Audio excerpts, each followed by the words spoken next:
De Lollebeek meandert weer. Vrijdag 6 maart werden de werkzaamheden aan de Lollebeek officieel opgeleverd. De oplevering werd feestelijk opgeluisterd door de onthulling van een bord dat door leerlingen van groep 7 en 8 van de basisschool in Kasteraai is gemaakt. De Lollebeek die meandert weer. Weten jullie ook wat dat betekent?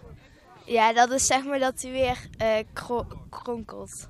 En wat betekent dat voor jullie? Dat er meer dieren kunnen leven. En dat, ja.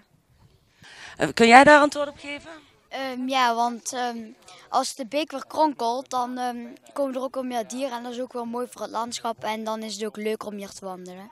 De Lollebeek die meandert weer. Waarom is het zo belangrijk dat hij weer meandert? Nou, dat is een opgave van de overheid. Die hebben gezegd dat er een natuurlijke waterlopen moeten komen. De Lollebeek is ook een beek die op die manier aangepakt moet worden. Dus dat er de stuwen uitgaan, maar dat het water wel vastgehouden blijft. En als je een beek laat meanderen, dus een beetje laat kronkelen, dan stroomt het water niet zo hard weg en blijft het toch behouden. En krijg je ook de kans voor vismigratie in het water. Dan krijg je kans voor natuur en planten die kunnen groeien rondom die beek. Daarom is dat belangrijk. Maar het gaat hier niet alleen om natuur, er zit natuurlijk nog veel meer bij. Nou, het belangrijkste is de beekherstel. Dus dat is waterkwaliteit en waterkwantiteit waar we mee bezig zijn. En dat kan door het laten meanderen van die beek, kunnen we dat heel mooi samen laten gaan. En wat heeft er allemaal moeten gebeuren om hem te laten meanderen? Nou, je hebt in ieder geval meer ruimte nodig. We hebben wat grondruilen gedaan. We hebben een aantal percelen met agrariërs uitgeruild. Zodat die hele beek wat een bredere loop krijgt. Hij moet ook meanderen, er is ook meer ruimte nodig. Daaromheen hebben we wat natuurterreinen aangelegd, wandelpaden.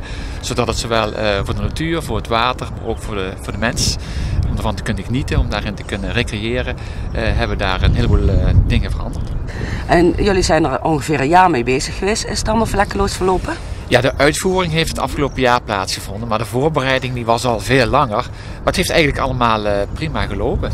Dus ook de landruil met de boeren onderling, wat je al zei, dat is allemaal vlekkeloos gegaan? Ja, het was vooral via het waterschap. Die hebben al die jaren eraan voorafgaand, zijn er al mee bezig geweest door gronden slim te ruilen, uit te ruilen. Dus er waren wel een heleboel gronden al in het bezit van het waterschap en ook van de overheden. En nu op het laatst bij de uitvoering en bij de definitieve plannen maken, hebben we alles bij elkaar gelegd en paste de puzzel. En konden we tot uitvoering overgaan nadat we het geld ook hadden. Want dat was natuurlijk wel de belangrijkste hobbel nog die we moesten nemen.